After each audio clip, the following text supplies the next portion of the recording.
Hey, it's Jose Galison. You're watching No Way Jose. You can find me on the No Way Jose YouTube channel, all the major audio podcatchers and Odyssey as well. Today we're doing 4 ponies for people, my patrons, and then people interested in it. I do want to let you guys, I don't paywall these ones. I don't paywall the 4 Pony Boys, but I do give you guys an option if you'd like to ask questions to the guest or just, say things. I usually give out a little code. You can type it in the chat and I can look for it, or you can do the reply in the Patreon. Or Patreon. So just letting you guys know there's that perk. But patreon.com, just No Way Jose 2020. My sponsor, I have Mikkel Thorpe of the Expat Money Show. If you want to get the hell out of Dodge, especially with the way things are going, you want to go to a different country, he's your dude. Go hit him up. He has a podcast and he also does a business. So if you're really serious about it, go find that business. With that, let's go ahead and start getting dudes in here. First, I have my artist extraordinaire, my Puerto Rican white supremacist right here. What's up, man? What's going on, man? Thanks for having me again. Hell yeah. I'm just going to keep on bringing you. I love having you. And here, the translucent man himself. I heard we're having 2 Mexicans on, so I came in as white as possible today. Got to even it out. Contrast. All right. And then Clint himself is a second into the introducing skills only to this man right here, Mr. Chingo Bling, the fucking introducer extraordinaire. I'll let you do it. You can do your intro real quick. You have it nailed down. Y'all already know, boy, when it's the 4 Ponyboys shoy, it's for Chingo Bling, the Versace Mariachi, the Tamale Kingpin, the Ghetto Vaquero, El Rey de 4 Play, the Masa Messiah, and we coming in extra spicy. Hell yeah. I fucking told you, Clint. I told you this guy makes you look silly. Dude, muy caliente. I wasn't excited about the podcast until right now. God damn. Let's go. Yeah, it was one of those days for me where I'm like tired. I'm like, but yeah, that fucking woke me up. Every single time I'm listening to Red Pill Tamale, that shit, I'm like, woo, all right, I'm ready to go. Let's fucking do it. You want to let the people know who you are, what you're about real quick? Because I know it's kind of a new audience because I know you're more in the MAGA sphere. We're kind of libertarian, right-leaning anarchists-ish. That's kind of the crowd we draw. Some degenerate people that like hardcore humor from our other podcast. It's like a comedy podcast. I have some of those here as well, which that's kind of your crowd as well. So, but if you could introduce yourself to them, let them know who you are, what you're about, real quick before we get into it, that'd be dope. Yeah, I can't wait to learn about what the anarchy with the libertarian with a little bit of right wing. So yeah, man, my name is Chingo Bling. I'm Mexican-American based out of Houston, Texas.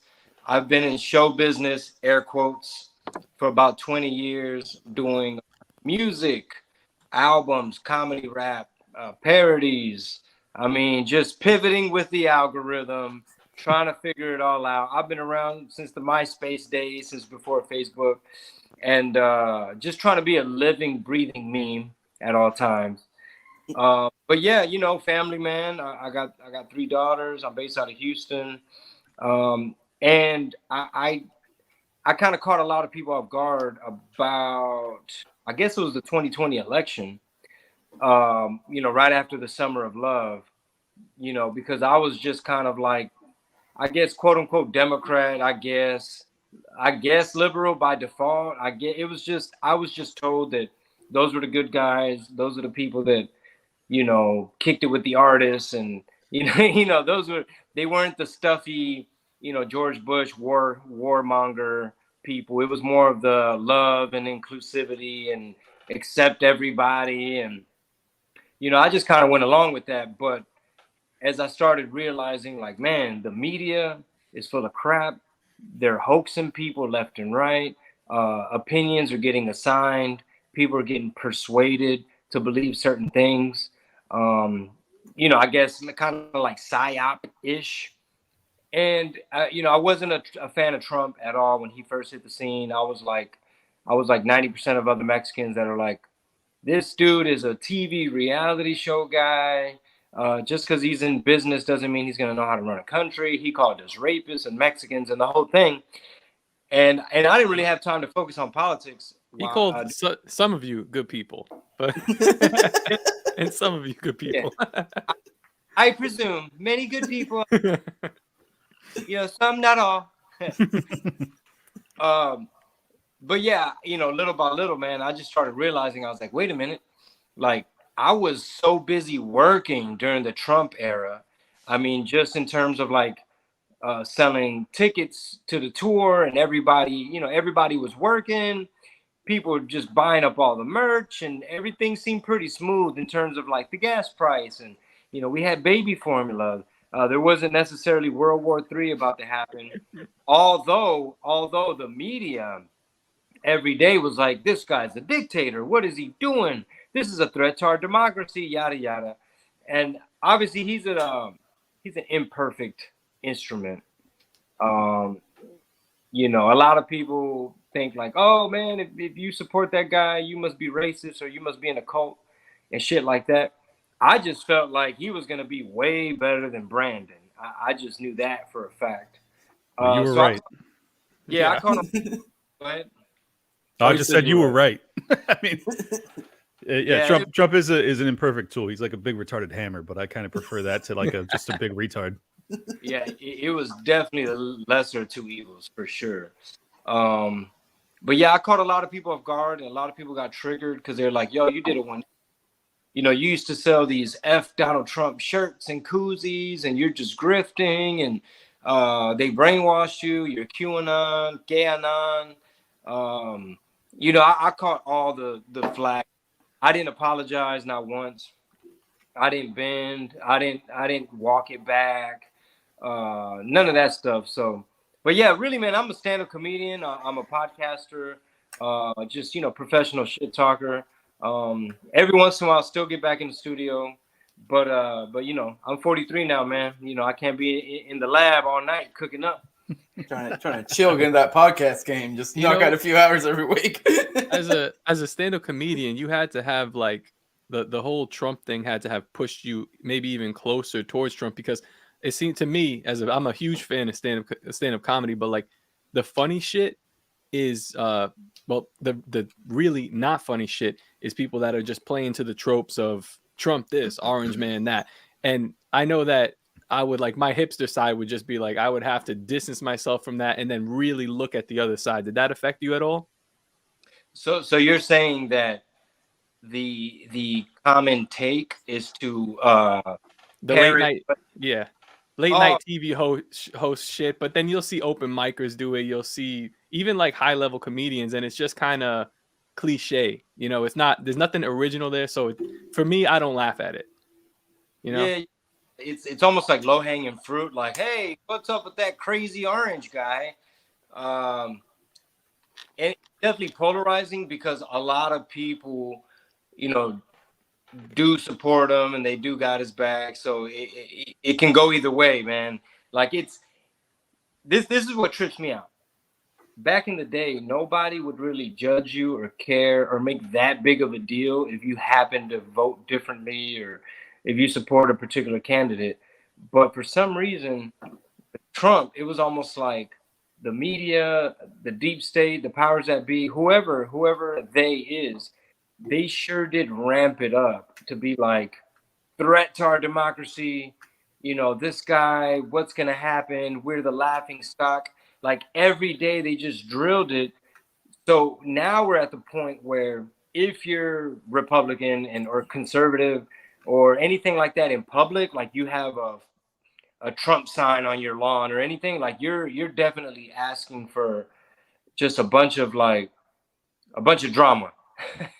Well, not where I live, man. I moved out to Florida. I used to be from Coney Island in Brooklyn, and that's for sure the case there. You wore any kind of red hat, you might just get punched in the back of the head. But I'm in like rural Florida, so all of my neighbors, I don't have a Trump sign up, but all my neighbors do. And I feel a little bit more comfortable. Rural life's where it's at, dog. Yeah. You get away from all that gay shit. I guess you just brought up the international cabal. So let's talk about Ye and his thoughts on the matter. I'm going to bring this up real quick because it's an amazing video. Now regret saying DEFCON 3 on Jewish people. Are you sorry you said that? No. I don't think it matters. You should be. Absolutely not. You should be. Absolutely not. Yeah, but yeah, you should be. Absolutely not. When you insult the Jewish people and say you're going DEFCON 3 on the Jewish people, that is as racist as anything you say you've been through and any pain that you've experienced. It's the same thing. Racism is racism. And you know that, I think, don't you? Yeah, obviously, that's why I said it. So you said it knowing it's racist? Yes, I fought fire with fire. Okay. I'm not here to get hosed down. At least Well, If he would have ended it with just yes, it would have just been perfect. yeah, I mean, regardless yeah. how you feel about that, it's fucking hilarious. Like, if you can't laugh at that, I don't tell you. Like, yeah, maybe he's not saying the right things, but the commitment to the bit is, or whether, obviously, I think it's probably more real in his case. It is hilarious. It's the same effect. You talked about not apologizing to the mob. I mean, don't get me wrong, there are probably times to apologize, but in cases like this, I actually lean with no. You're almost better off doubling down. That was kind of what Trump did a lot. It's Chingo, you were kind of talking about you kind of have caught this flack in the past. I mean, you said you'd never apologize for shit. I guess also you didn't really have anything to apologize for. I mean, I guess maybe you can make a case Ye does, but yeah. So I want to hear about that real quick, and then we'll kind of talk a little bit about the big question with the Ye stuff. Yeah, no, man. He went DEFCON 3. And, I mean, he culture. And one thing that I found interesting was like the struggle session that they were putting him through. They were like, we're here on Hot 97, Peter Rosenberg and Laura Stiles, where hip hop lives. And they had Nori, the guy, he's obviously rapper. He has that show Drink Champs, and they're like, don't you regret giving Kanye a platform? Like, why did you upload this? Like, this should have been canned, and you should know better, and aren't you sorry? And it was just like a struggle session where they put people through so much pressure to where they're just like, hey, dude, my bad. And now it ends up looking like you're apologizing and reaffirming what they're accusing you of. Like, this is hate speech, and this is this, and I don't know, dude. Are you influenced by Jordan Peterson anyway? Because you did say never apologize to the mob. That's one of his things. That's why I named my shit TopLobsta before he kind of got a little weird. Yes, first chapter of his book. Oh yeah, okay. I get it now. You said he got weird lately though. Yeah, he benzos. Lost me. He lost me a little bit before that, because never apologize to the mob is one of my biggest things. Like in Tower Power Hour, it's us and 2 or 3 other retarded people, and we just say the most wild shit. We're reaching to offend because we don't care. We want to siphon out our audience so that we have the people we want to talk to. But never apologize to the mob was big for me. And when Jordan Peterson, at one point, he told the right wing, he was like, hey, we should rescind Kavanaugh. That was like back a couple years ago when we were trying to get Kavanaugh, they were trying to get Kavanaugh elected to the Supreme Court. And he said, well, Kavanaugh's causing a little too many waves right now, even though they were blatant lies. They said he was a rapist, or you remember that whole thing, right? What was the deal? Like, he had raped chicks in college. It was just bullshit. Crazy college bullshit. It was like he had really a calendar where he drank beers. I mean, it was just absolutely criminal to do that in college. Yeah. He did what you do in college. You rape women. I mean, like, let him live his life. No, I'm just kidding. but Jordan Peterson's take at the time was, hey, let's assuage the feelings of the left because the right might be winning too much here, and we don't want to have too much civil strife. And I was just like, in my head, I was like, you're the guy who said never apologize to the mob, and this to me is apologizing. I'm just not a fan of that. I think even worse was when he said like something to the effect of like, just get the damn jab, or I got the jab, so you guys will leave me alone. It's like, I mean, he's just the weird thing about Peterson is that he's a wealth of historical knowledge, and particularly in the Marxist realm. So, but he hasn't extrapolated the historical lessons that he teaches into the present moment in an adequate fashion, in my opinion. Like, he doesn't realize what time it is. I think he thinks we're like close to that, but we're not there. And I think the rest of us are like, yeah, we're there, brother. Yeah. I'm a big fan of like, hear the lamentations of their woman and send them screaming. Like, when your enemy is on its knees, don't show them mercy. Like, these people that are doing, that was a Mike Tyson quote, right?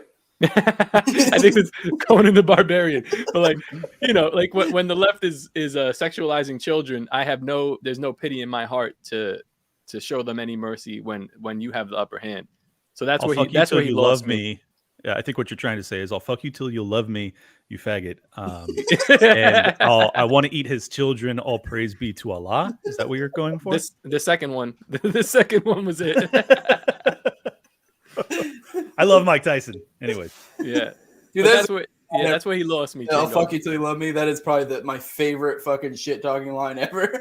It's the most unhinged shit, but it's fucking awesome. He had just got out of prison and he's like, "I'll fuck you till you love me," and then he calls him a faggot for it, which is just like, it's such a mind fuck. It's like, such a mind fuck. Yeah, it's a genius of it. That's what really gets me, the mind fuck aspect of it. But yeah. All right, let's talk about what Ye is talking about in general. Let's be real. Israel, the Jews, whatever you want to call them. I mean, I prefer. I mean, obviously, we already talked about this a lot on our episode yesterday in Tower Power Hour, but that's more comedy. So we're kind of like joking. We'll be a little bit more serious here. If you're going to watch a comedy podcast for news or takes, you're going to have to parse out what's real and what's us just being idiots trying to make each other laugh. But like, all right, we'll be a little more serious here. Like, in reality, in my opinion, the issue Zionism and Israel, not the Jews. Although I can see why people would make that conclusion when you do see a bunch of Jews in higher echelons of power. I'm kind of curious, Chingo. I don't think I've heard you talk much on the subject. Probably because you value your life. Yeah, probably your career. But you're on a little show right now, and you probably can get away with it. Whatever. You can say I was just kidding or drunk later. We just uploaded like the whole Ye cast. We did shit. I think we did like a whole episode on it. I think it went up today. But there was some interesting points. For example, when Kanye pointed out, when he's like, why isn't, I'm a kill this N, I'm a FOB, I'm a kill this N, I'm a FOB. He's like, why is that allowed and all over Apple Music, Spotify? Why does that have a concerted effort, a healthy budget, a marketing budget? There's been a steady push for decades, not so much in the conscious rap, maybe the argument is like, well, it doesn't sell as much, but like all the gangbanging, violent, all that, like I'm, the ops and you're my enemy, all that stuff gets a big push. And it's not a secret that a lot of Jewish folk happen to be like at high positions at all the music labels. Like I've done a ton of business, hey, shout out to Todd Moskowitz and Leor Cohen and, You're just making names up right now. Just fuck with you. Go on. Rosenbergo. But yeah, I found it very interesting. Also, the way Kanye was like, hey, I was in the hot seat for wearing the White Lives Matter shirt. And the narrative in the media was Kanye hates black people. He said, so instead of going back and forth saying like, stuff about the White Lives Matter shirt specifically, he's like, okay, well, F the Jewish media for creating this false narrative. So it was like this like chess game of like, what? We didn't expect you to call out specifically. Obviously, like Trump for the longest has been saying like the mainstream media and like the liberal mainstream media, the fake news or whatever. And it's like, oh snap, how many are those, the same folks that Kanye's talking about? I mean, Univision. Look at Univision. It happens to be a Jewish gentleman that owns Univision, and I think that meme page, "Fools Gone Wild." I think that one I'm not 100% sure. I heard it's like Jewish owned as well, but yeah, it's the whole subject is interesting because like anti-Semitism, it's racism, but a specific kind that gets its own name, And all the comments, every time Kanye, all the comments on YouTube, it's always like, well, they're proving him right. Every time, like HBO won't upload the LeBron, the Shop episode. And every time he just gets deplatformed, and they're just like, he's off his meds. It just kind of shows that there's like this concerted effort to discredit him. Yeah, he says the Jews will cancel me if I speak up about it. He speaks up, and then the Jews cancel him. It's red meat for conspiracy theorists for sure. I know like most of the conspiracy theories I believe in, it's like reinforced whenever shit like this happens. So, I'm gonna pivot this kind of and just talk about something I've been wanting to talk about for a while and I haven't. Is that I think a lot of people we accept the fact that people who have been treated in racist fashions are going to take on some racist views to the world. Like black community, for instance, they're fucking racist as hell, and we all just kind of go like, well, there was slavery, so yeah, like I get it. I mean, Jim Crow was not that long ago. Like I understand, I can see why, but then now we're on this flip side where like the only overt racism that's allowed is towards white people, and the natural instinct is going to be for the white community to start to become racist because they're getting tired of being treated like shit because of their skin color, and it's just this vicious cycle that perpetuates itself, and I'm so sad to see it kind of like. I mean, obviously, I'm sad because I'm white and I'm on the fucking the bottom end of the rung on this one. But I'm also just sad because I felt as if we had gotten to a point where we were treating each other in a more equitable fashion and kind of joking about each other's differences as opposed to letting our differences divide one another. And it seems as if we're now fucking miles away from what I viewed as like as close to kind of an equitable treatment, setting the police aside, which are always fucking minorities up. But in terms of like just my community, it was like 20 years ago, it was so, like race relations were so much better. Yeah, late 90s, early thousands. Yeah, that shit was gold spot. Yeah, and now we're just like fucking right off the cliff again, and it just makes me sad. We're in dangerous territory because like when black people are discriminated against, maybe they'll like loot and violence. Apparently, when Jewish people are discriminated against, they take over every business. But when white people are discriminated loot and violence at a higher level. Yeah. When white people organize and they start doing like concentration camps, which I'm not looking forward to. Just a warning to people. You're one of the good ones. I'll make sure you get your own. I'll get you a top bunk. That's the only reason Top is like a Puerto Rican white supremacist. You're just trying to stay in the winning side. I'm like Chingo Bling, man. I see which way the wind's blowing, so I'm picking my team, bro. Right. Like on any given day, Top's either Italian or he's Dominican. It doesn't, you know. Luckily, though, we have this unifying thing right now of anti-Semitism, where like the blacks are like coming on. You know what I'm saying? But there is something funny to that, though. Like all my black friends, like if you gain rapport with them, you just let them talk about racist shit. It's the most hilarious shit ever. You're like, wow. Okay. It's refreshing. Go on. Did you guys see Trump his tweet his telegram? He was actually talking about like leftist Jews in America. Yeah, he said that they weren't appreciative enough of what he had done for them.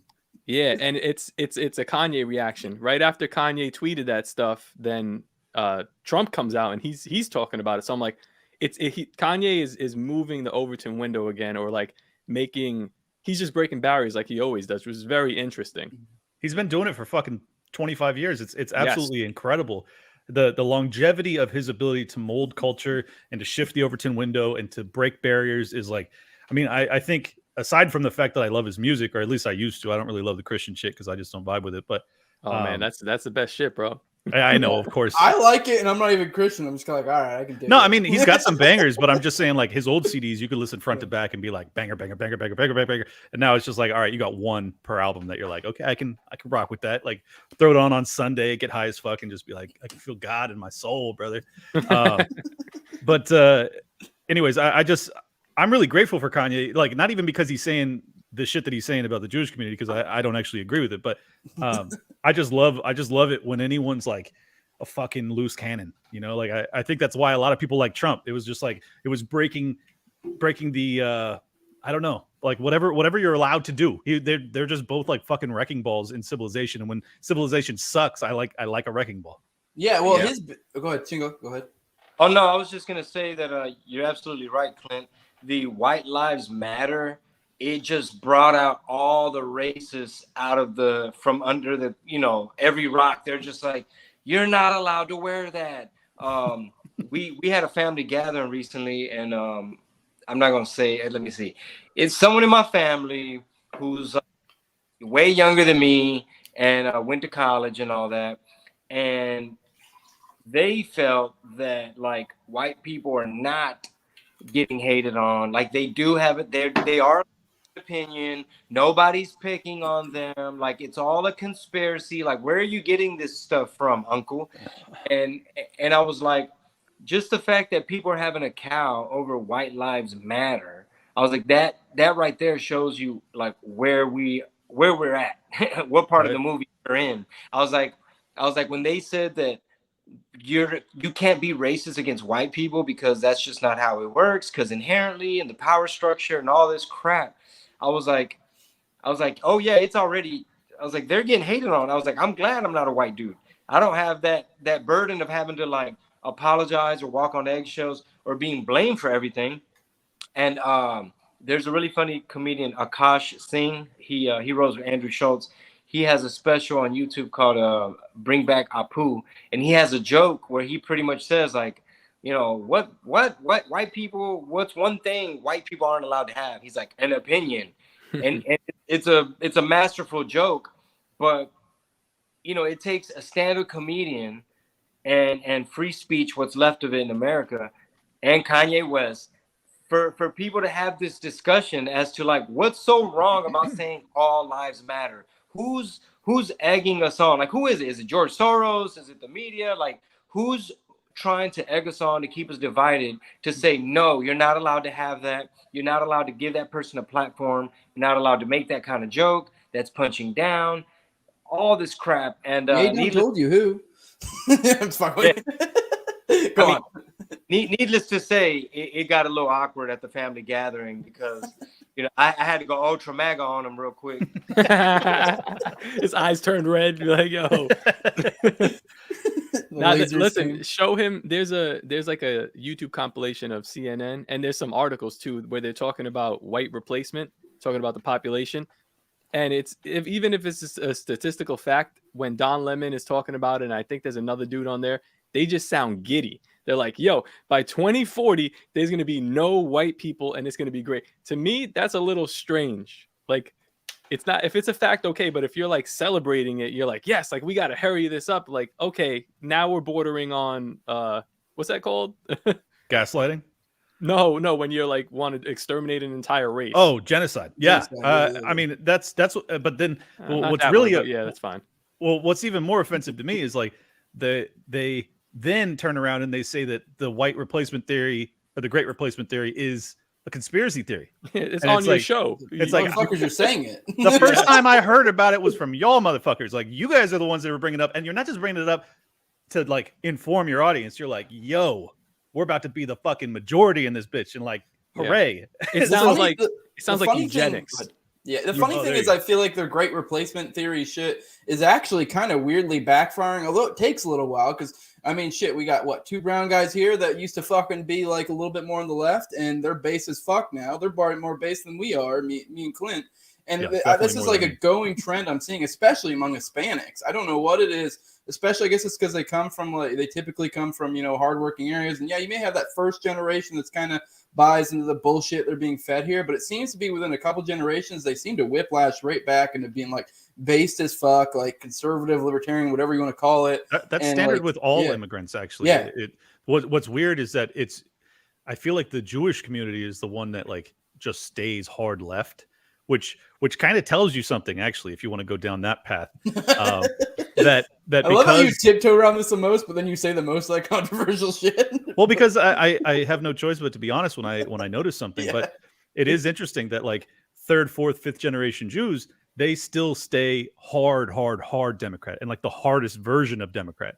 And I think that there's something to that, because the not just the Democrat establishment, but the media establishment really runs cover for their community. Like, they can do no wrong. You say anything about any single one of them, and it's automatically an attack on all of them. I mean, it's a very collectivist mindset, and one that I feel is kind of anathema to the American ideal of individualism. And that's why, even though I like individual Jews tremendously, I love many of them.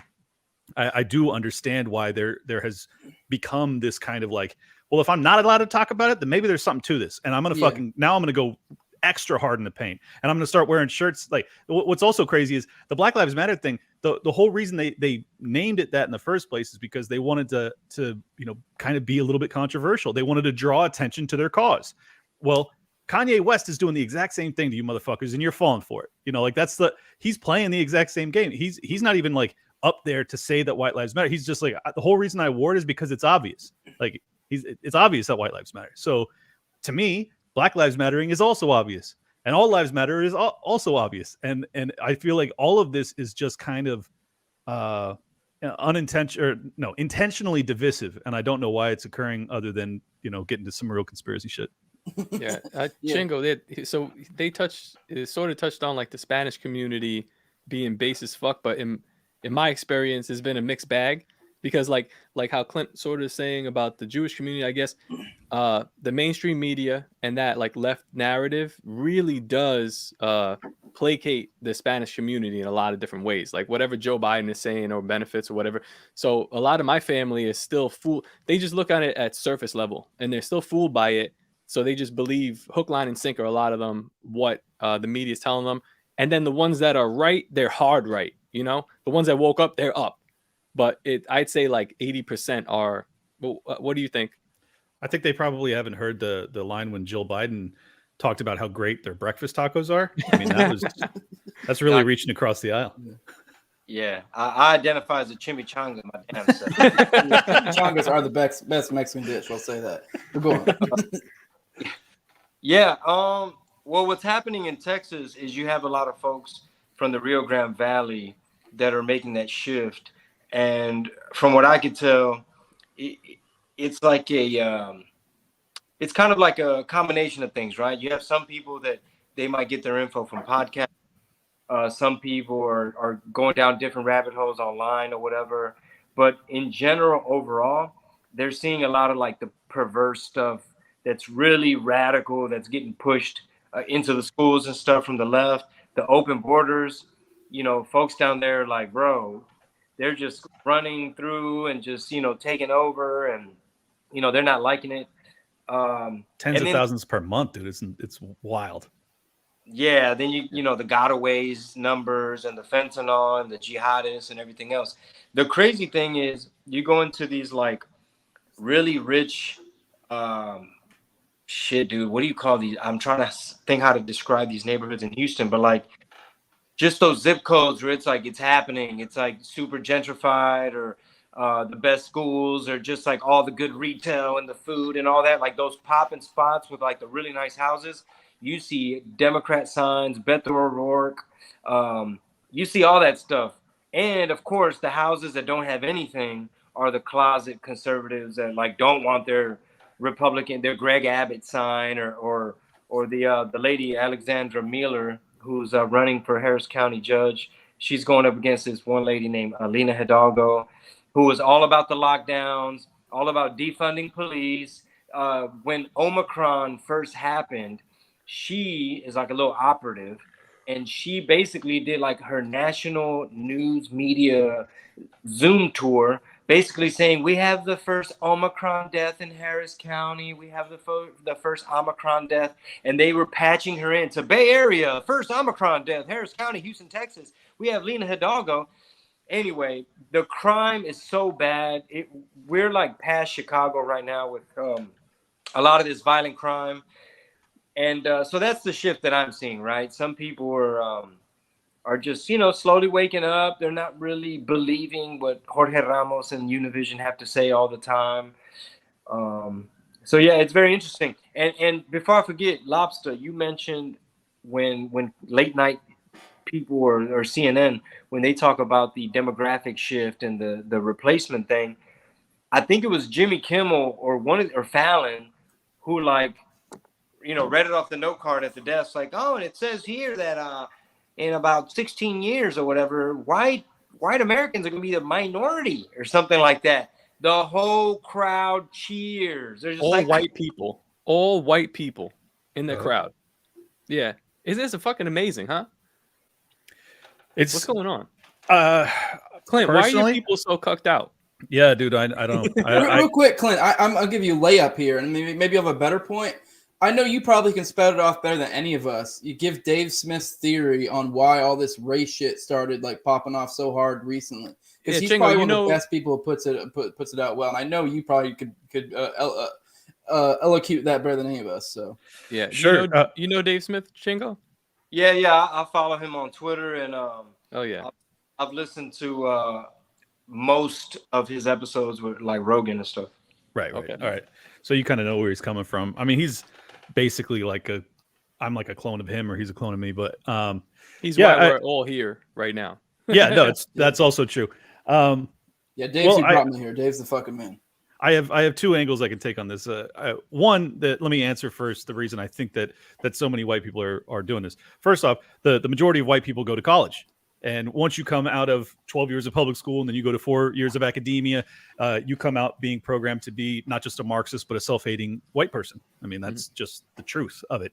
I think also there is this tendency amongst people when they, cowards in particular, when they realize that the winds they are a-changing, they decide that they're going to try and get out of the way. And I feel like that's what a lot of these people are doing. I bet in private, many of them probably don't really like listening to people just talk shit about white people, but then like publicly, they'll cheer and they'll clap and they'll do the whole thing because they're just like, they're kind of like Uncle Toms of white people almost. Like, I'm just being real. Like, I fucking despise these people. Like, they're the only people that make me like racist towards white people, or the people that hate white people even though they're white. Like, those people are fucking scum. Anyway, I'm not saying you need to be team white if you're white, but don't be anti-white if you're white. Well, That's exactly. weird. Yeah. I'm not like super pro my skin color either, but to like hate my skin color is fucking lunacy. So the reason that the wokeness really seems to have taken over, and I'm not going to go into the ESG realm because that gets way too wonky, but it does seem as if because of the Occupy Wall Street movement in the 2008 to 2012 period, where it looked as if the left, the populist left in particular, was really rising up in a meaningful fashion that was actually threatening the banks in particular. And then all of a sudden, the banks, ran by bankers, they turn around and they start to push this ESG shit, which is like social justice. And they say, hey, don't worry about us, the people that have all the money, all of you fucking Marxists that want to tear our heads off. We're going to now push your agenda, which is going to be social justice and making sure that we have hiring quotas and yada, yada, yada. And then 12 years later, we're so far down this path that it's like, it's just kind of irrecoverable at this point. Like, I think it's going to end in some version of a real hot conflict between some group of people, whether it be the people in the government or a race war or some shit. And it's awful. It's awful because it was all preventable, in my opinion. If you want to check like hard statistics on that, you can Google every time a major mainstream media publication had published the word like racist or white supremacist, and 2012 almost non-existent, and then bam, Occupy Wall Street, like just straight up. So that's like hard proof. This is what they were doing, and it worked like a fucking charm. Yeah, it was the whole thing being like you 1% or 0.1% are fucking us over, and then the left and the right started to come together, and then fucking that's when they're like, oh shit, let's focus on race shit now. Like, and you guys are cool with us, right? Let me add another, like, this is not empirical evidence, but it's just an interesting note. Did you guys hear about that NYU professor? He was like a biochemistry professor, some shit, very highly acclaimed, had like taught at Yale, and there was a petition from his students that got him fired from his job because his class was too hard. And then when he was interviewed about it, this was just this past week, when he was interviewed about it, he said, look, I haven't gotten harder. These kids have gotten less capable. And he's like, this is a systemic problem. These kids are not being prepared in, K through 12 to be ready for college. And these are like people that are meeting the criteria to get into NYU, which is a hard school to get into, allegedly, right? And I think, and he even said, it's like since 2012, it was like a fucking light switch. Like every single person since 2012 has been dumber and dumber and dumber progressively year after year. And I don't think it's an accident, man. I really don't. Yeah. I got some anecdotal evidence for that. I mean, I never told the story to you guys. But when I was living in New York, my college degree is fire protection and management, even though right now I'm a graphic designer and I drive trucks and shit. But I was all set up to get into the fire department. I passed the test with the 98, the NYC, and there's like 70,000 people at the time took the test. So it was like really stiff competition. I was in incredible shape, passed the physical, ready to go in. And they threw out that year's test. That was like 2012 test. They threw it out because they said it was racist against the blacks and Hispanics. And I'm like, I'm Hispanic. I got a 98 on it. And their Well, you're reasoning clearly was white because of that. So obviously, yeah. So their reasoning was, well, some of the questions were tricky and like they favored white people more. So they were starting this shit back then, and that I think that started my turn because Yeah, I was dude. like, I wasn't liberal, but if you're Spanish from the inner city, you're default liberal, right? Like your dad's liberal, your mom's liberal. They don't even really know. And after that, I was like, hold on a second, something's wrong here. Let me start looking around. next Yeah. year, the fucking questions are like, "What's the expected profit off some mids dime bag?" If you have 10 mixtapes and you're in New York City Times Square, how many can you move in an hour and a half? And can you still buy lunch at the bodega or no? Say no more. Say no more, homeboy. 100%. Yeah. Yeah. But for real though, I think Clint is the dude for ESG. He's been on a Tripoli's show before to cover that. So yeah, I definitely between you got I know Tommy Salmons covers a lot, and then who's the other big guy? James Lindsay, I think, is a big ESG guys. But Lindsay, No Agenda, God, blanking. Right. Adam Curry, they've done great coverage on it, and then Vivek Ramaswamy is like he's the entrepreneur activist against this shit. So there's a few of us, and Glenn Beck's on it now too. Thankfully, Corbett, right? Yeah, James Corbett too. Yeah. Yeah. I don't know if you've gone down that ESG hole yet, Chingo. That shit's that really makes you realize, like, oh fuck. Yeah, a little bit. It's kind of like social credit score on a corporate level. Bingo. You nailed it, dude. Yeah, that's like in 6 words, that's the best way to put it. And if you're at all opposed to the CCP, Chinese Communist Party, and you don't like social credit scores or the ideas of it, which is completely, the inverse of anything any American should potentially want, then you should automatically oppose ESG. And I'm grateful that, there's now, just to give some good news, because I always bring up the bad aspects of ESG, some really good news. The 10 or 12, I think it was, Republican governors or like the state treasury heads banded together, and they're fucking kicking out any money manager that is operating under ESG guidance. And it's like, that's big money, dude. Like that can actually fucking change shit, because those dudes run the pensions for the state employees. We're talking, billions and billions of dollars. So I don't know. I'm not without hope, but it's like, man, we're so far behind the 8 ball, because this shit's been running for like hard for 10 years, but it's been running, even longer than that. So yeah, that's one of the few benefits, I think, stuff like that, of having Biden. Because, I don't get me wrong, Biden sucks. But I think as a result, what it causes, especially a lot of the red states, to be like, kind of pull, it's kind of the same idea of what like Cali did with like the weed shit to start it all off, to be like, yeah, I know this is federal law, but I don't give a fuck.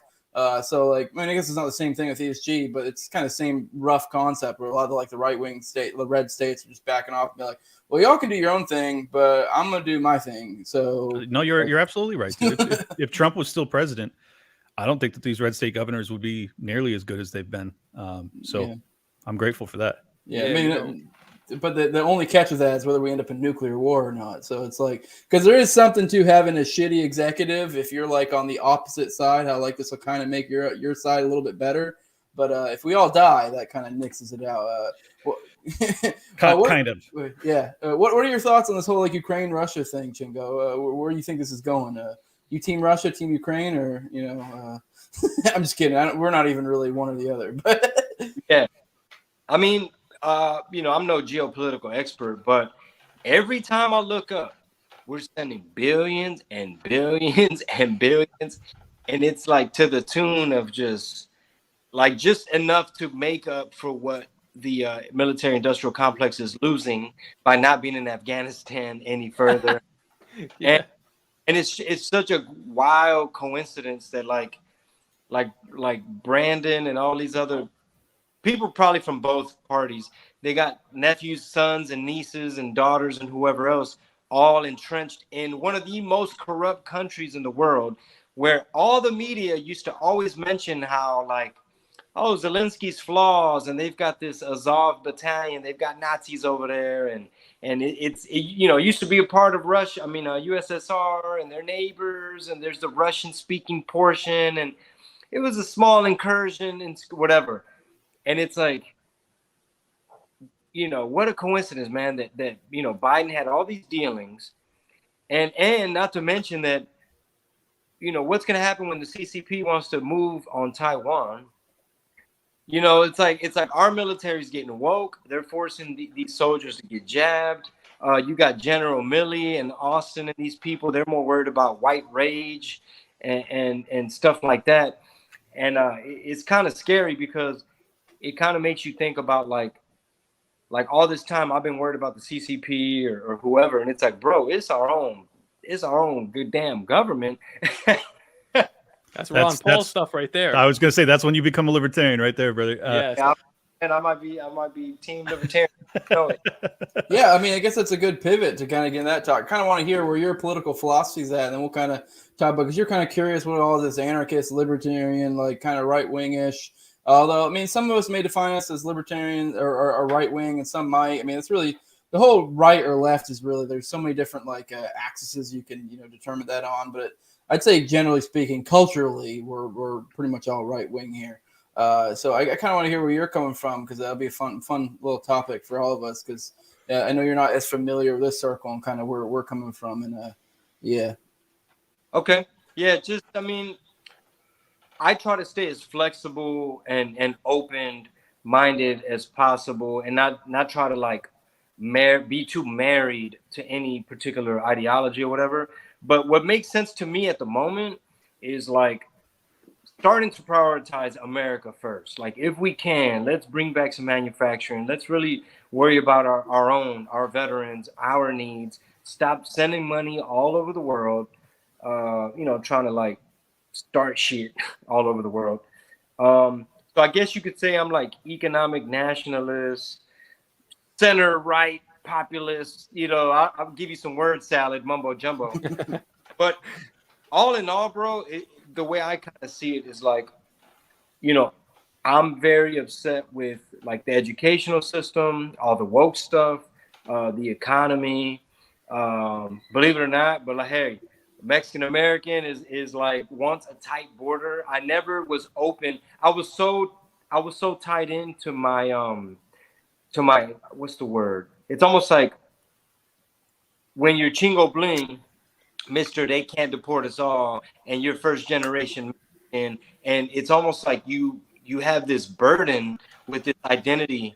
You know what I mean? There's this burden to like always try to be like the justice and defend, and hey, you don't put kids in cages, sir. But now I feel so free from any of that because I'm able to just kind of focus more on what's really going on. But that's pretty much it right there, man. I'm just tired of all this weird shit coming out the left and all the hypocrisy and the fucking crime and the fucked up economy. Well, yeah, I feel you. Oh, go ahead, Top. Yeah, no, because I guess the guys here would know that I'd be like, when we're talking about immigration, I would tell you America's full, right? Like, we got a lot of problems here, and especially like being Hispanic, I do know a lot of people who are illegal, but recently one of my good friends that I know, their cousin came over, and what she went through to get into this country from Cuba, from a place that like communism, something that I completely hate, what she had to go through to get here, I was like, this is just fucking terrible. I mean, like, she was in a car accident, a 9-month-old baby died. This is like it's crazy shit. And I'm like, man, I don't know what the right answer is.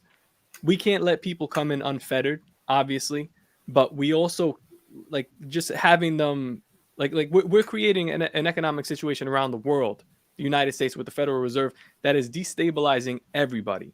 And besides their own government doing shit to them, we're a big part of it. So I'm like, there is like I have a new soft spot in my heart for like something needs to happen. I'm just not sure which. But like the libertarian answer is the Spike Cohen answer would be open borders, but you can't have a welfare state. You can't incentivize people to come here. Like those two things don't work. I just don't know where I stand anymore. I don't know. I think America's fucked up, but man, yeah, there is something just that doesn't sit right with me, that people are they're trying to get here. They're escaping something terrible. And now I seen what they went through. I'm like, I just don't know, man. It's fucked up. So after you called INS, you gave her a big hug. Yeah. I pat her on the back as they picked her up. I'm like, sorry, but you got to go back. We're full. This shit can't be unfettered, bitch. Did you hear me? I said we're full.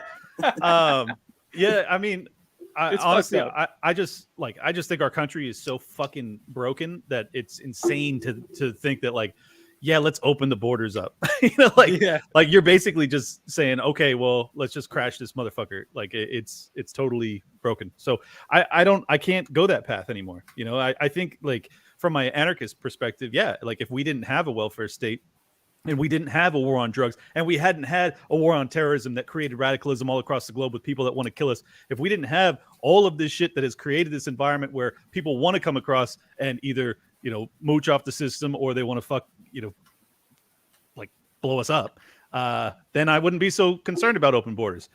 And if we didn't have inflation that we were exporting to the rest of the world, so that you have tens of millions, if not hundreds of millions, if not billions of people that are scraping by and just trying to stay alive, that are going to do anything they can in their power to get here. And it's like, well, you can't adjust at that speed. Like you can adjust if you have, say, a couple 10,000 people per month that are coming across, but you can't if you have 100,000 plus. Like your culture is going to change so rapidly. You're going to have conflict. It's just like it's too fast, man. And yeah, not to mention a big thing in Texas too, I'm sure, is like the drug war. So you got a lot of the Mexican cartel coming over with fentanyl and all kinds of shit like this. The libertarian answer is obviously like, yo, we're fighting a war on drugs. It should be legalized. But that probably conflicts with a lot of like people's right-wing sensibilities, which is something that I had to struggle with because I came from the left, then the right, and then libertarian. I had to struggle with that for a while, but like one of the big tenets of libertarianism is human action. So people are going to do it anyway. Like they're going to do it whether it's illegal or not. Now, are we going to... And they do. Like a motherfucker. I was just at Skankfest, and they do drugs like a motherfucker. But yeah, I mean, people are going to do it. It's just a waste of time, in my opinion, to arrest them over it or persecute people when there could be some kind of industry like regulating it. Actually, at Skankfest, right next to the merch table for a couple of days, they had a company that had a drug testing kit. So they were testing if people doing coke or whatever it is for fentanyl and shit like that. I don't want my kids to do this. I got a 4-year-old too. I got a 2-year-old. I would never tell them to do this, but people do this shit, man. And if they're going to do it, I prefer that they do it safely. And it probably saved some lives at that event, I would imagine. Hey, nobody died. Where are you at on the drug war? Man, I never really entertained the idea of like what is decriminalizing or legalizing. I never really thought that all the way through, just because, like Lobster said, it just feels like it would lead to a lot more of the, just moral decay. I don't want to sound like a Bible thumper, but like the cultural rot, dude. Because in this big blue city where I live, Houston, we're the 4th largest. I mean, carjackings. I mean, just all kind of bad shit. And like Jose said, once you go out into the rural, you get away from a lot of those headaches. And now, I'm 43, I'm married, I'm a concerned citizen now. Now I'm a taxpayer. I got 3 daughters. So that's one of the things that I trip out on, is just like the amount of just when you see the pimp and the prostitute and all the druggies and the fentanyl, it just breaks your heart, man, because it's like, people's lives are people, I guess they got that individual, they're able to do their own thing. And like you said, people do. It just breaks my heart to see like some of our cities really go to crap. And I don't know. I think that the misunderstanding that happens oftentimes between people that are pro legalization versus those that are pro drug war is this belief that everyone who's pro legalization is actually good with the druggy culture. Like Ron Paul is a perfect example. He popularized this. He's like, I've never done drugs in my life, but I understand that it ultimately doesn't alleviate all of the cultural rot that you're lamenting right now. And I think that's exactly right. Like, I feel the same way. I don't do drugs. I mean, I do vape, but that's like, it's nicotine. It's not even weed. But besides that, like, I'm not in that scene. And in fact, I hate, the homelessness crisis that we're dealing with. I hate the drug addiction crisis that we're dealing with, but all of that is happening under the war on drugs paradigm. Like, it exists right now. So like, it's quite evident for anyone that's being, rational on this topic that like we're failing. If the war on drugs is worth fighting, we're fucking losing it. So we got to try something else. And I think that especially if you're opposed to the crime that comes from these illicit drug trades, you have to understand too that the people that then get put in prison on a felony, they come out, they can't get regular jobs, and then they end up, you know, going back into that trade, or sometimes they take it up a notch, sometimes they become, you know, hitmen because that's what they really learned while they were in prison. Like shit gets really wild at that point. So even worse than that, like, so he said, like, Chingo said, the cultural rot that comes from drug culture, right? And yeah, I've thought about this a lot. There's certainly a lot of cultural rot, but how much cultural rot have we had with the war on drugs, where it's not just someone going into jail and then they can't get a job after. They go to jail and they probably got kids. Now what happens to those kids? Now that whole generation is lost, because in my opinion, you need a father in the home, or at least you need a father in those kids' life. I don't give a fuck what these people say nowadays. You need a mother, you need a father. There's a yin and yang to this thing. So you have a generation of lost people, and I mean, just look at the black community. That's what's happening there. So when we're looking at like why it's so disheveled and what's going on is, where's the father? You know, right. we got a mom there, and again, some people the mainstream media want to push a single mother shit, but it's just not working. So in my opinion, it's like, what's causing more cultural decay and rot? And right now it looks like the latter, not the drugs. Yeah. It's not locking up the fathers and throwing away the key. I agree, man. I think that's, and it's not just the black community. I mean, there's white people and there's Hispanic people and no Asian people, obviously, because they don't do anything. But you know, everybody else is spending, you know, hard time behind bars for this shit.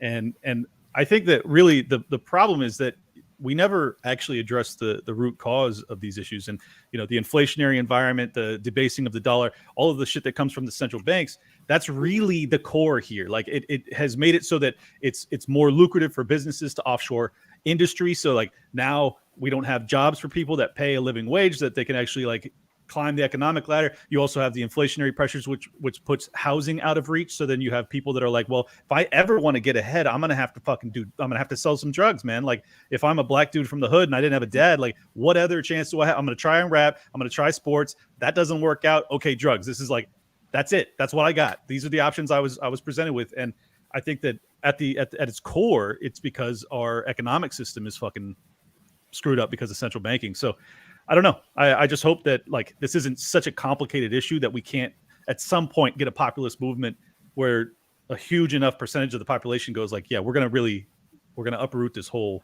cancer. Yeah. Well, it's like that fucking, I'm sure some of you guys, especially maybe some listeners, might be familiar, where they did those experiments on rats with drugs. And I forget, I think the first one, they like put them in they put them with a bunch of drugs, and they like the mice basically like by themselves, or the rats, mice, whatever. And they essentially killed themselves with drugs. And then someone came along later and like, well, yeah, you put them in an environment by themselves, a miserable environment, and they just did drugs to death, essentially. Now, if you you redid these experiments, and then they took the mice and put them in like nice environments, you know, with other rats and mice, wherever the fuck to like chill with, and like they basically essentially, some of them would use them occasionally, but a lot of them just didn't even really at all. Like they gave them little like you know, water drippers, some that had drugs, some that don't, and you know they can figure out pretty quick which one's which. And you know they found the ones that had more enriched environments just tend to just not fuck with it at all. So I mean, like you put me in a cage with cocaine in the water and a bunch of little female mice. I'm fucking till I die, brother. Yeah, I'm getting on that wheel and I'm running until my heart explodes. Let's fucking go. Yeah, I mean they still fuck with a little bit, you know what I mean? Like, you know, cocaine's all right for like, you know, once every like 6 months or every year. You know, don't make it a regular thing. You know, it's a party drug. We needed some levity. I'm sorry. No, you're good. But yeah, hey, man, but that does speak to like what Clint was talking about, the economy. I mean, if we had a good economy, do you think we'd have OnlyFans? You know, do you think your kids would be like showing their butthole for money? If we, no, and I bet you, like percentage wise, there's a lot of fucking fatherless girls that are doing that shit too. I'd love to see those numbers. Yeah, and it's the government that you look at like the 80s with the government, you know, flooding the fucking black community with like coke and crack, and it's like, yeah, yo motherfuckers, they're like operating on both sides of the equation, like fucking like, hey, we're gonna fuck up your life if you do this. Hey, here's a bunch of this thing. Well, they created the problem, and then they turned around and they made 3 strike laws and fucking put people like they also upped the criminality for crack charges as opposed to cocaine, because there's more black people doing crack than there was white people doing cocaine. It's like, it's fucked. It's so fucked. And I can't believe that like the black community in particular hasn't just come out like hard as fuck against the war on drugs. Like it's so weird to me. And I understand it's because like they live in, you know, not all of them obviously, but some of them live in the hood where there's crime and there's drug dealers, and they're like, fuck, I want these people away from me. But at the same time, they have to realize like that's how we got here anyway. So I don't know. It's tough. You got any thoughts, Chingo? Yeah, no, I mean, it's very tricky. I would like to see this experiment play out. Like if there was a city or a state or something to where we can kind of like observe and kind of look at the variables and see what some of the results might be. Well, let me give you some on that. And here's the problem. The only states that are willing to do that are Democrat ran. So like it's like fucking Seattle, right? Seattle, I think, decriminalized heroin, but they already had, you know, 1 million fucking homeless people on the street that were addicted to heroin. So you legalize that shit, and now you just have like everyone that's homeless in California that's addicted to heroin is like, well, I'm going to Seattle. So it just ends up being like, you can't have tolerance of property rights violations as well as public property. Like you have to, like, it has to be fucking from the ground up.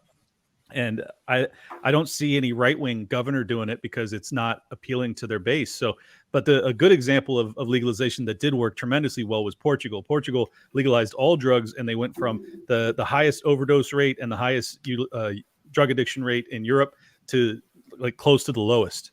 And all they did was, instead of putting people in prison for extended periods of time, they just would mandate treatment if someone got to be, you know, in like homelessness condition. And I really think that's the only answer, man. I think you have to mandate treatment. You still can't let people just fucking sleep in the park and mainline shit in front of kids. Like that's also not an answer. So it's not like the purely libertarian solution, but I think there's a hybrid to be found. Yeah, for sure. Yeah. Very. I don't know how long you've been in the space, Chingo, but like they could be some very we call it LOL libertarian, like we laugh at them, like their solutions, but we, you know, I'm not afraid to flirt with like some right-wing shit, like, or using the government. Like people are anarchists, which means no government. We don't think the government should be involved. But you know what, man, we're in such dire straits. I'm like, I'll try anything. So if we're gonna use the government, maybe that's a good solution for now. We'll get there. Yeah. Even though my end goal is anarchism, I'm more in alignment with Top on this shit. Like I don't think that you can just fucking end all of it overnight and expect shit not to just implode. So I tend to agree with you. I know I get yelled at by people because like I don't want open borders and I don't want rampant homelessness. But that's because of the statism that we exist in already. So we have to take some steps to get away from that. All right, let's finish this out on some reparations talk. Recently, it kind of came back up. I will give the libertarian answer. I'm technically, in a certain sense, for reparations, but in another sense, not. Because, like, in a libertarian sense, technically, yes, if someone does wrong you, you do have a legal claim to be like, hey, you fucked me over, like, give me my money.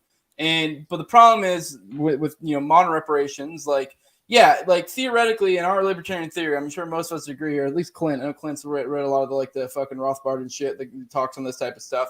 If you were able to somehow do all the legwork and figure out a claim that somehow 3 generations back, your great grandpa, and you're the one who has the best claim to his property, he got fucked over and his property got taken, you can make a legal claim to be able to reclaim your property.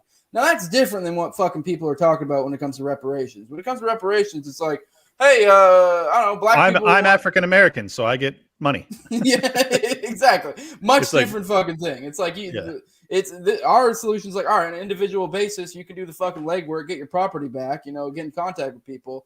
A lot different than just you're black, you get money. Like, let me say real quick, I'm totally fine with reparations as long as my great-great-grandfather, who was a slave owner, all of the slaves and their lineage, their progeny that are now NFL and NBA stars, I get a cut of that because it's their genetic code that was improved in the field, and they owe me reparations. You're reclaiming your property.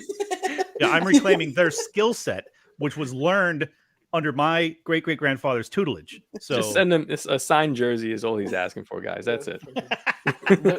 Your great grandpa is the one responsible for the next muscle in the ankle or whatever the fuck. By the way, I'm a third-generation German American. I didn't own any slaves at any point. I just probably killed Nazis or killed Jews. So you know. Chingo, where are you at on the reparations? I thought you were gonna say, where am I at on the road next? Addison Improv, November 4th. Bing, bing, bing. Hell yeah. Yeah, you know what? I saw a viral clip recently where Don Lemon, he had I think a British woman on, and this was right after the Queen died. And he was like, many people are seeing all this money, from the family and this and that. And what about all the colonialism? And people were talking about reparations.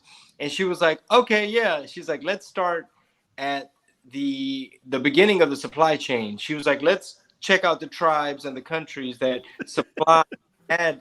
And Don Lemon was not ready. That was a great clip. Yeah, that was an awesome clip. And that's usually the scope of kind of where I think about it, where I think she made some excellent points. And it does sound kind of like a virtuous thing to be like, hey, we all know slavery was an atrocity and it'd be great. We can undo all of that. But it just sounds like it would be a tricky, expensive, end up being unfair clusterfuck. Where it'd be like people who had nothing to do with that shit are having to transfer wealth over to people who had nothing to do with that shit. Dude, you know what I would like? I was just thinking about this because I know Maj Touré is not super, but he's open to the idea of reparations more than I am. But I was just thinking about it. I'm like, if you're going to have culpability for wrongdoing, shouldn't it be with people that have suffered in the near past as opposed to fucking hundreds of years ago, right? So I was just thinking, like, what about non-violent drug offenders, not giving them necessarily reparations, but giving the children who didn't have, their father in the home, give them like either no interest rate business loans or free college tuition or some shit like that. Like, I think that would be a more equitable way to do it. But at the same time, you're having the government run it. So it's going to be a fucking disaster anyway. So like, even if that makes some sort of like moral sense, it's just totally impractical. I don't know. Yeah.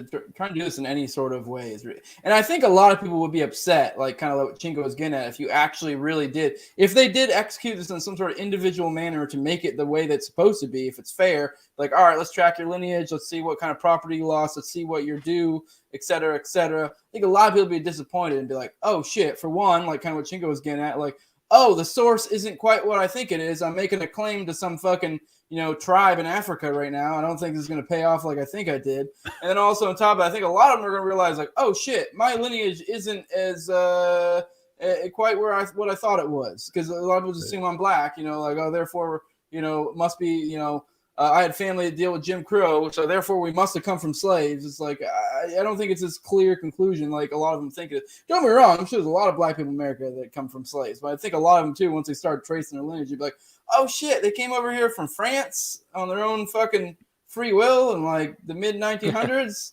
Shit. Like, you know what I mean? It's not going to work out quite like you think it did. And the idea now I have to blame myself for my failings. This is terrible. They're gonna get Elizabeth Warren out here, man. Yeah, no good. Yeah, it makes no fucking sense. I mean, I don't think that. I think that you can only deal with people who are culpable that are alive. Like, I really do. I think anytime you start to get into people's lineage, it's just such collectivist nonsense to believe that because theoretically my great-great-grandfather was a slaveholder, that in some form or fashion I am now culpable for that, and I should be robbed to, compensate someone whose great-great-grandfather was a slave. Like, the fuck are we even talking about? And it's not going to go down like that. They're not even going to claw back from the people who are actually responsible. What they're going to do is print the fucking money and hand it out to select people that ultimately just benefits the Democrats' voting base. That's really what it's going to be. So good luck. Yeah. It's gonna be the biggest scam since the PPP. It's gonna be fraud. Well, hey, Chingo, I know you got to run, man. You want to tell people where they can follow you? Yeah, man. You must have read my body language because I'm over here listening out for my. But yeah, hey, I learned a lot, man. This was a ton of fun. I really appreciate you guys reaching out. And yeah, everybody listening, my website is ChingoBling.com. Always got stuff going on. I got like a coffee collab dropping next month. Congrats, man. Yeah, just, you know, I'm a stand-up comedian. I have a podcast called Red Pill Tamales. And but yeah, you can find me on YouTube, Instagram, Twitter, Facebook, all that. Just search Chingo Bling and I should pop up. Yeah, Hell appreciate yeah. it, man. It's fun. Go ahead, Clint. Oh no, I was Thank just gonna say, yeah, I had never talked to you before, so I really enjoyed it, and thank you for coming on, man. Oh yeah, for sure, man. We'll stay in touch for sure. All right, appreciate it, man. All right, Clint, you want to drop your plugs and we'll get here? I mean, do you have anything else you want to cover? I'm not in a rush. I just knew Chingo had to bounce. No, well, fuck, we can tell Reed to hop back in here. I don't know if there's anything y'all want to talk about. We covered everything I want to. Otherwise, we just do plugs. Get the fuck out of here. Is Reed in the lobby? Reed's No, ready to not in come the lobby, but he says he's ready to come in, so I can signal him to if you got some shit you want to talk to Reed about. But, I don't know. I don't care either way, man. I'll go watch the playoffs if you would rather. Yeah, no, we can roll. We can get out of here. You want to drop plugs? We'll fucking skedaddle. Sure. I did in Kanye's defense on Liberty Lockdown yesterday. Go check that out. I just basically make the claim that free speech is under attack, even though it's a private business. JP Morgan's the one that's actually unbanking him. It's like, oh, fucking stop with all this nonsense. This is a chilling effect that's happening on speech, but I go into depth on that, so people check that out. And then I also did The War They Wanted, which was the backdrop on the Ukraine-Russia conflict. If you don't understand it, for the love of God, fucking watch this 1 hour episode. I bring all these clips that will give you so much better understanding of how this shit played out. And especially if you do understand it and you just want to give this like encapsulated version to your fucking lefty lunatic friends, or even conservatives for that matter, just send them that episode. And I swear to God, they will come away going like, okay, this is way more complicated than I thought. And that's really all I wanted people to realize. And then at Liberty Lock Pod on Twitter. And I have, oh God, I forget his name. I have it on the calendar. Anyways, Alex, I have no, Alex is still not booked yet. I'm sorry. But I do have Dr. Joseph Ladapo next Thursday. He's the Surgeon General of Florida. That'll be fascinating. He's been in the news a ton lately because he's coming out both against all the COVID hysteria, the lockdowns, as well as now the vaccine mandates that are being added to the school list. So I'm sure we'll talk about that. And on Monday, I have the great Tom Woods at long last. Oh, shit. Hell yeah. Yeah. Nice. Finally.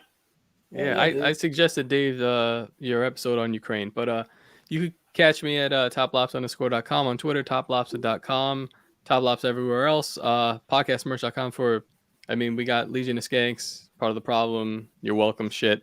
Yes, that's at Top Lobster. Go check that stuff out. Thank you guys. All right, yeah, you guys know you're watching No Way Jose. You can find me on YouTube, all major oddball catchers, audience as well. I do have coming back on Tuesday, Richard Booth. He just was on Scott Horton's show. It was a good one. Go check that out, wet your whistle, and then you can come back and watch my series on it, where you can get the deep dive. But we're probably on Tuesday, I'm doing the live stream, which obviously, with the whole Patreon thing, I'll take it down shortly after. But point being is that's going to be on Tuesday. If you don't catch that, you have to wait later. But should be the final one in our series. Barring, I've said multiple times, if there's more stuff, because the thing with OKC, there's still oncoming stuff all the time. So, you got trying to do his brother, who we're going to talk about this episode, who's done a bunch of legal stuff and always has shit dropping.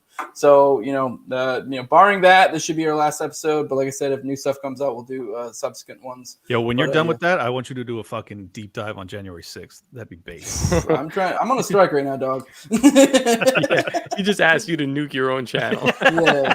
I mean, you bring me somebody for it, I will. It would be interesting. It would be interesting. Yeah, I'm down Jason for it. Rink. Get Jason Rink, man. I had Jason on. I actually, after I got the strike, though, I deleted the episode off YouTube. So it's only on Odyssey and all the audio podcatchers. Because I was like, yo, I'm going to strike. They're going to start digging through shit. I need to pull some of my because we already did a whole episode on the election. Because what bums me out, and this is the same thing I was lamenting last night, where there's these tribal divides, so we don't ever get to the truth of anything anymore. But on January 6th, for instance, it's obvious that it wasn't all peaceful protesters. I mean, there was some people in there that were fucking pretty gnarly dudes, but it's also not obvious that this was some terrorist strike or some insurrection or anything like that. So the truth is somewhere in between, and I would love to know if there is any validity, because after watching some of the January 6th hearings, it's I come away going well, this doesn't seem like there's anything here, and if they do present anything that lifts an eyebrow, I'm well, this is probably bullshit. So I have no idea what the truth is, and I would just love for someone to do a deep dive, kind of what I did in Ukraine topic, like I would love for someone to do that Yeah. on January 6th. Well, the problem with January 6th is it's kind of has a similar OKC effect where there's so much like, you know, fuckery around it where it takes a while for like the real story to come out. True. Like, Yeah. so, I mean, I could cover it. I mean, if I can find someone who's really dug into it, you know, but so far as like a deep dive, I think it'd actually be fucking hard at this point because there's still so much of the information is like still moving stuff. Yeah, like, we don't know who the FBI agents really were. I think Julie Kelly would probably be the best resource. I'm going to reach out to her and see if I can get her on. Yeah. Oh, I see JC. Oh, oops, wrong one. I unironically want to cover this. I'm not going to say anything more than that because not with Jones, but that would definitely not be a YouTube thing because I definitely have some. Can you imagine? Why not? I mean, if you asked Alex Jones to talk about he could talk about it now. I mean, yeah, I mean, I paid $1 billion for it. I'm going to say what I want to say. Yeah, now. I can say whatever I want now. But I mean, I don't know. I mean, it wouldn't be Jones, but I would unironically be interested in having someone who's very knowledgeable in that. Because I'm not going to say all my thoughts on the matter because I want to keep this up on YouTube, but there is a lot of fuckery there. And I think a lot of people would immediately just like, especially people like, fuck Jones. It's like, well, I mean, have you really dug into it? Like, I'm not going to say, I'm not saying I agree with every claim Jones has ever made, but there's more to it than people want to believe. So, all right, do the deep dive, man. I'll watch it. I'm definitely not going to be on those episodes, though. Yeah, it'll be on Odyssey for sure. I'll admire from afar. Yeah, that'll be an Odyssey and like audio exclusive. So that will not be on YouTube. I have too much money to lose to talk about that shit. Yeah, I don't have much money to lose, but I still don't want to lose it. So, but I'll talk about it. I just won't put it on YouTube. But yeah, no, I would love to, unironically. But well, I guess we're at the end here. So you know, I did all my plugs. Oh, I'm on Instagram now. I don't know how to fucking use it for shit, but you know, if you want to follow me there, do that. Jose.Gallison. On Twitter at Senor Jose 2020. And yeah, with that, I guess we're good. I can't think of anything else. Hugs and kisses, bitches. Fuck Reed We're Coverdale. out. Fuck Reed Coverdale and his Reed. his trucker lifestyle. I don't know. I'm just talking shit. That trucker bitch. Thank you guys for